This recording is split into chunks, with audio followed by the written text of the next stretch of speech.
Mr. President, Mrs. Obama, thank you very much for being a part of our Thanksgiving special. It's great to have you, Ronnie. A little fireside chat here in the White House. It feels good. It does feel good. Good to have you here at the White House. Thank you, Mrs. Obama. What does this holiday mean to you, Mr. President? It's my favorite holiday, partly because it's a time when you get together with family, and when we have schedules like ours, too often you don't get a chance to see the people you love as much as you'd like. And first and foremost, it's always just giving thanks for the health and friendship and companionship of your friends and family.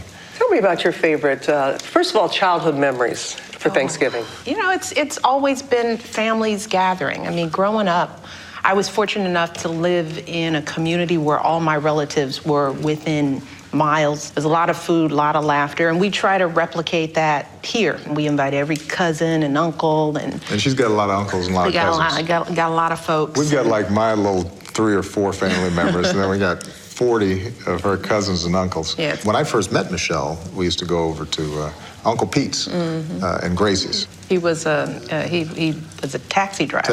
And always had a toothpick coming out of his mouth. Even when he was eating, he always had a toothpick. Everybody has an uncle like that. Yeah, but he was cool, and he would barbecue and cook for like hours, and was very particular about his meat.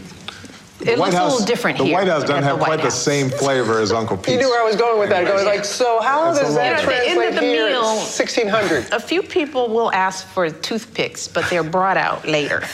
In a little with the presidential seal. Exactly. A lot of families, their tradition is they go around the table and say what they're most thankful for. So I ask each of you, what are you most thankful for this year?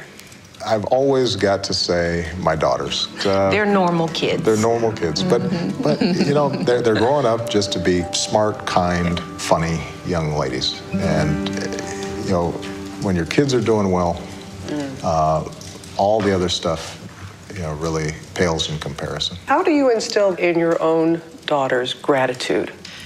My girls look at their father, and they know, how much he faces every day. They are now old enough to understand the challenges, the criticisms, the complexities of this job.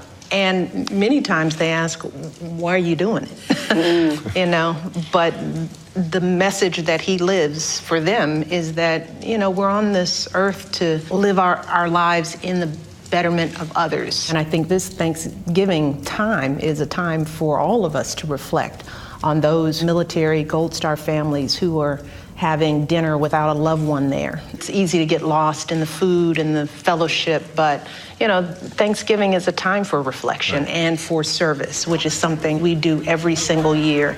That's the trade-off for Thanksgiving dinner with our family. If you want to come to here, the White House, you got to go with us come first do some service. And do some service with us. Then you get some food. Then you get some food. I'm a military brat. My mother and father would always make sure that we had a service person at our table, somebody who couldn't get home. Right. Yeah. For many people, they have somebody missing at the table. Yeah. And a lot of times during these holidays, I'll actually make calls to folks who are deployed. We'll just call them up and say thank you. And it's a great idea for every American, every day, but especially during the holiday season. You see a service member, you just go up and say thanks. We appreciate it, because the sacrifices they make are extraordinary. And that's really, one of the many messages that hopefully people take away from this conversation is, look around your communities. Ask where the military families are in your communities and find a way to help.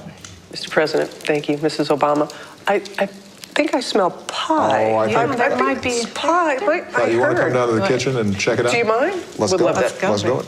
This is where the magic happens. We go all out on pie. Pies. We don't play with pie. I mean, this is why you work out every day. Actually, and why you eat. Michelle only eats kale in Thanksgiving. there's kale soup, and then there's like a we kale have the regular stuffing. Between Barack and Chris, they handle the whole dinner. Canned cranberry with the ridges on it, or is it home? No, come on. The White House. You think it's like old school? Yeah, old school. Yeah, right. You have the ridges on it.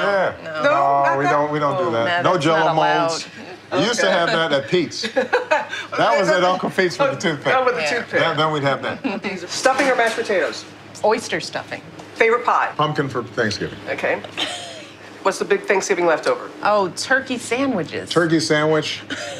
with light mayo, sliced sweet pickle, And hot turkey, sauce.